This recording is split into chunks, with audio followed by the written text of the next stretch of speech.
Okay, one moment. Oh no, why are my tabs not labeled?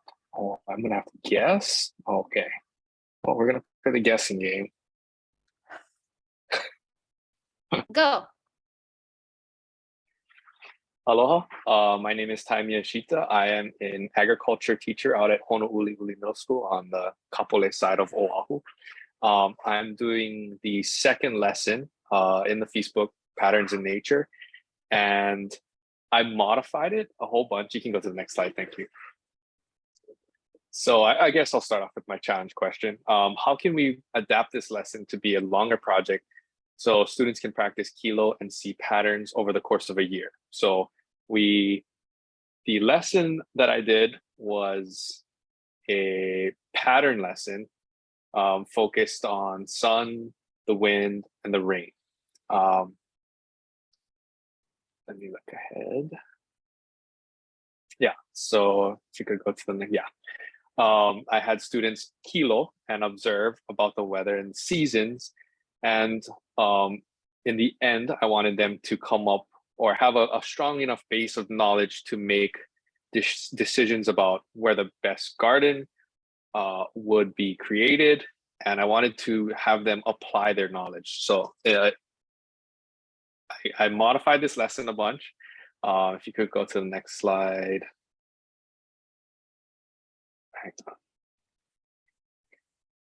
Yeah, so the original lesson was intended to be 2 weeks or 3 1-hour classes.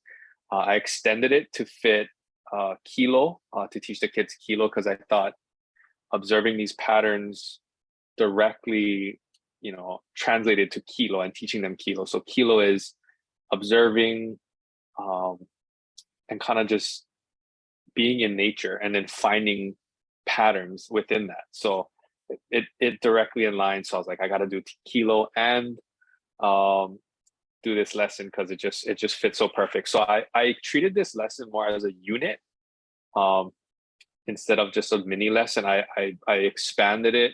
I did kilo with the kids, and then we did our tracking and our charts and our wind directions, and we did our sun observations, and we did our we looked at charts. If you go to the next slide.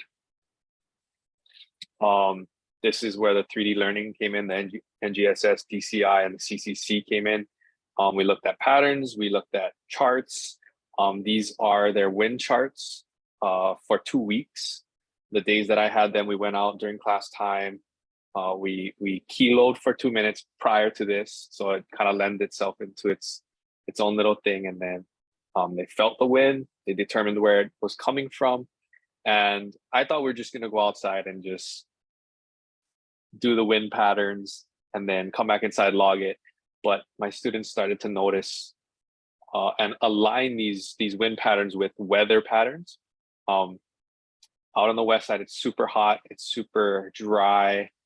And these days that we had these south winds, and I see some southeast, some southeast again at the end, in these days were a lot different. They were a lot more gloomy, a lot more cloudy, a lot more cool, and even rainy sometimes. So the kids seeing it, they're like, oh, these south winds bring like a different type of weather for our side of the island. So that was kind of cool. That's just, I guess, evidence of their minds ticking and kind of going in that direction. Okay, so this is one response to one of these questions about the wind. The question is, how does wind affect trees and plants? Write or draw your observations.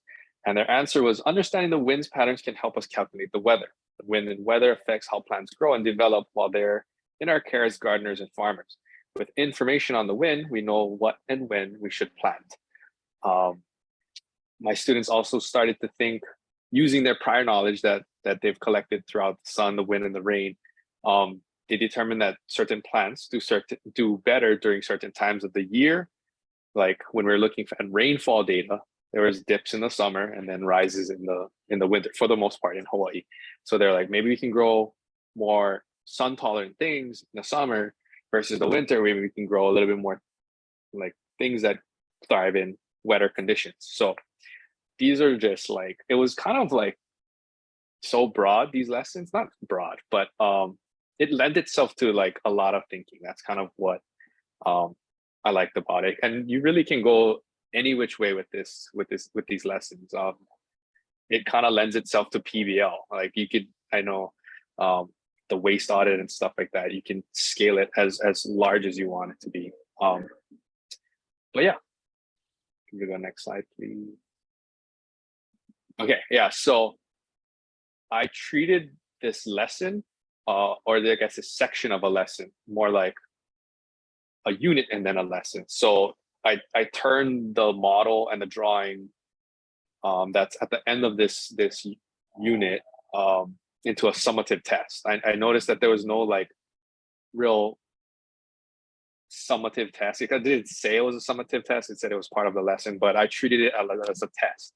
So I told the kids, okay, you guys will be tested on this. You need to know this, this, and this. So I converted the last activity into a test. It is basically a drawing place for them to use the sun, the wind, and the rain, and our environment, our building even. And I wanted them to use their knowledge to come up with an area that would best suit growing plants. On top of this, they also had a practical. I took them one-on-one outside. They had to find their cardinal directions using the sun or landmarks. And from that, they also had to determine wind direction and tell me exactly where the wind was blowing at that moment. So we did that this past week. And it seemed like the students really learned a lot. I like the idea of a summative test because it kind of pushes the kids to kind of be, oh, we have a test and we got to study and stuff like that. But yeah. So some of the challenges, I know somebody was doing distance learning in our class, and I know I found myself to have a difficult time trying to teach cardinal directions to students. And I can't imagine how difficult that would be over distance learning. You got different students in different locations. I think the only way to be able to do that is if you had the class in the morning or the class in like the evening, so you could use the rising and the setting of the sun. Other than that, maybe some adaptations would be like using a phone and they have the compass that can tell you the directions. But teaching kids like space and where you are in this space and finding these directions, I thought was kind of difficult. So I can't imagine how that would be over distance learning. But for me, I found myself finding that the students that really did try hard, they had great answers and next level thinking and inferences and using that knowledge to create these plans. But I also found myself finding that students would choose the easy way out, and it's harder to, for me, especially coming from a high school setting down to a middle school, pushing them to think on that next level. I tried to do that and it was kind of working for the most part, but I think that's where I had trouble kind of pushing my students to get that next level thinking. Like, okay, it rains here often or it doesn't rain here often. What does that mean for the area?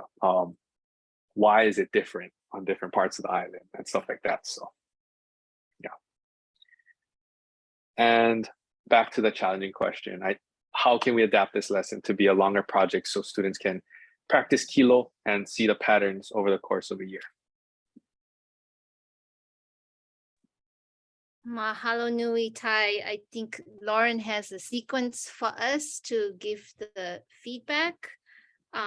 Those of you who need to see the question again, Tai dropped his slide deck in the chat. Again, I think that the challenge question was extension to really deepen the kilo. So Lauren, you have a sequence for us? Jenny, Dawn, and Lauren. Perfect. Yeah, we're gonna, for the sake of time, not everyone share, just kind of a few people. But if you have anything to add on, please feel free to type it in the chat. So I'm gonna start it with Jenny.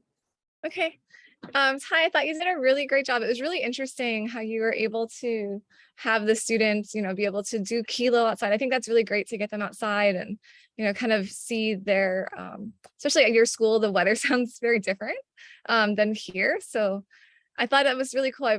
I'd love to coordinate in the future maybe and share, like have schools, like different schools be collecting the data at the same time. And then we could, maybe try to Google Meet or something, and then we could share about what we saw or just even share presentations with each other. But I thought that was really great. And I'm starting to see all these places where we could try to, as all teachers, just try to connect in the future, which would be a really great way, I think, to spread the learning to more places. I was planning on doing the kilo and the weather observations later in the year. So maybe I'll steal some of your ideas of what you did. I like how you turned that last one into an assessment actually too, so the students could show you what they learned too from all the different activities they did. So great job. All right, passing it to Dawn. Great job, Ty. I dropped something in the chat. It's a Kamakapili, who is a KHON to, I think he does weather. He has a show called Aloha Authentic. And I was just watching one today about what's called Weather in a Hawaiian Perspective, and where he's interviewing a lady, I think Kalain Uhiva, and she's talking about, kilo and weather and Hawaiians and how they why they would do it and what they would look for. It's pretty good. And you could, so you could show something like that if you want to be more place-based, and then talking about like directions and weather and going into maybe Hokulea and the Polynesian Voyaging Society, because I was also going to start that too, like with the Hawaiian Star Compass and things like that. And then having like the kids, instead of just Southeast, but, using the Hawaiian terms for, that would be really cool. And there's another website on the Polynesian Voyaging Society that Kamehameha Schools has put together.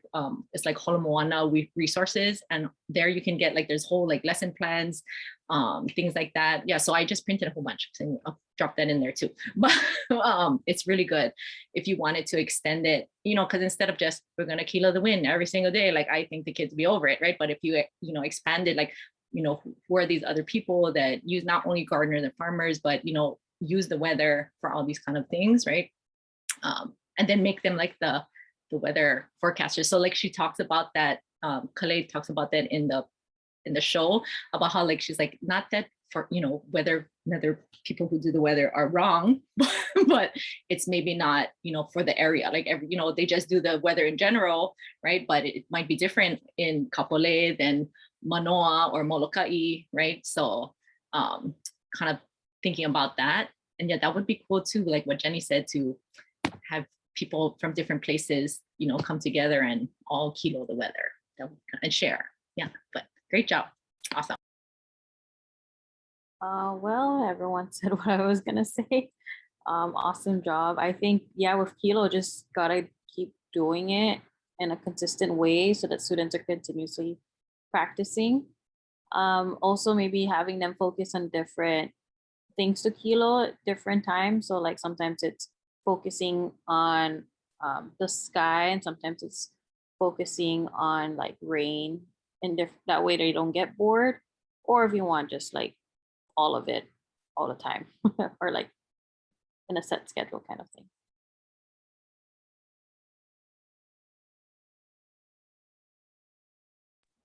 All right, great job, Ty. I'm gonna just share some more resources on vaihona.net, where you can just kind of see some things that they have on weather. One idea I kind of got from your lesson was when you were talking about wind, how cool it would be to like create windmills or even kites, like out of just newspaper and stuff like that, where the kids are like visually seeing that and like tracking it over the year, like through a tool that they created themselves. I thought that could be a really fun activity, or like rain gauges that they created themselves, like make it a little challenge, like here's the materials, engineer something and see what they come up with. So having tools, I guess, to help with the kilo experience. I'm gonna pass it back to you, Ty.